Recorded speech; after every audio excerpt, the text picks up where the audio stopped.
Pelakon Seo Ye Ji meluahkan rasa kecewanya terhadap khabar angin terbaru yang melibatkan dirinya dan bekas rakan pelakonnya, Kim Soo Hyun. Seperti yang diketahui semua, industri hiburan Korea kini kecoh dek kisah Kim Soo Hyun yang dikatakan bercinta dengan Kim Sa-ron ketika mendiang berusia 15 tahun. Tidak semena-mena nama Seo Ye Ji juga dipetik berkaitan dengan isu ini.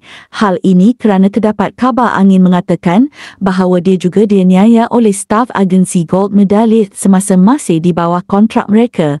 Katanya, mereka yang menyebarkan berita palsu seperti dia kurang ajar dengan staf kepada umum, meskipun itu hanyalah rekaan sahaja.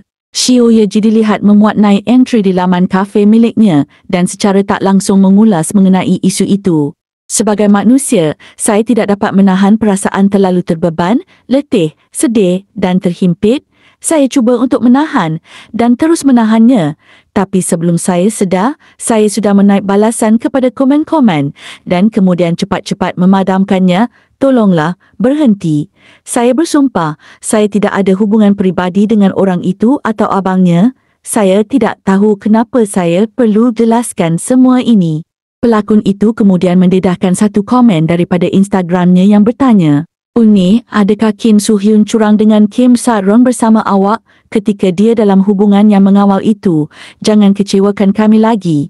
Saya nampak berita tentang awak di TikTok." Sebagai respon, Seo Ye Ji menjawab ringkas, "Hari ini saya rasa sangat kecewa, tetapi selamat malam Ye," peminatnya.